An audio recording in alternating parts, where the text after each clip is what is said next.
I had always been fascinated by the mysterious forests that surrounded my town. I spent countless hours exploring the trails and paths, marveling at the lush greenery and the wildlife that called it home. One day, while wandering deep into the heart of the forest, I came upon a hidden portal. It was almost invisible, blending seamlessly into the surrounding trees and brush. But something about it caught my eye and I couldn't resist the urge to investigate further. As I approached the portal, I felt a strange, almost electric sensation coursing through my body. It was as if the portal was calling to me, inviting me to enter. Without hesitation, I stepped through the portal and found myself transported to another world.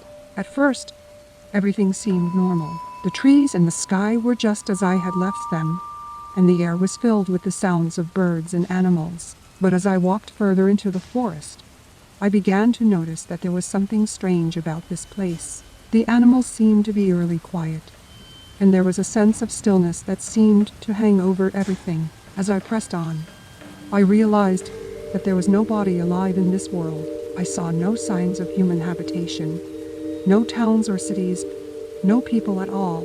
I was completely and utterly alone in a world that seemed to be frozen in time. I began to feel a creeping sense of dread wash over me. I turned and ran back towards the portal, desperate to escape this eerie and lifeless place. But as I ran, I realized that the portal was nowhere to be found. I was trapped in this world, forever doomed to wander its empty forests and silent mountains.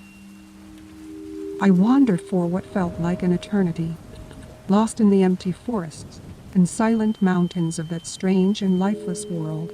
I longed for the sight of another living being, for the sound of a human voice or the warmth of another person's touch. But no matter how far I walked, I found nothing but loneliness and despair. I became a ghost in that lost universe, wandering aimlessly and forgotten by all. Finally, after what felt like a lifetime, I stumbled upon the hidden portal once again. It was almost as if it had been waiting for me, beckoning me back to my own world. I stepped through the portal, and in an instant I was back home. The trees and the sky were just as I had left them, and the air was filled with the sounds of birds and animals. But when I tried to tell people about my experience, nobody believed me. They laughed and called me crazy, insisting that I had simply gotten lost in the forest and was making up stories to cover up my own mistakes. I knew that I had to find a way to prove what had happened to me, so I returned to the forest, determined to find the hidden portal once again and bring back concrete evidence of my journey. But no matter how hard I searched, I could not find the portal again. When I tried to recount my experience, my own mother treated me like I was gaslighting her. Once she realized I was serious, she treated me like I'd gone crazy. I was left to wonder if it had all been a dream or if I had truly traveled to another universe and back.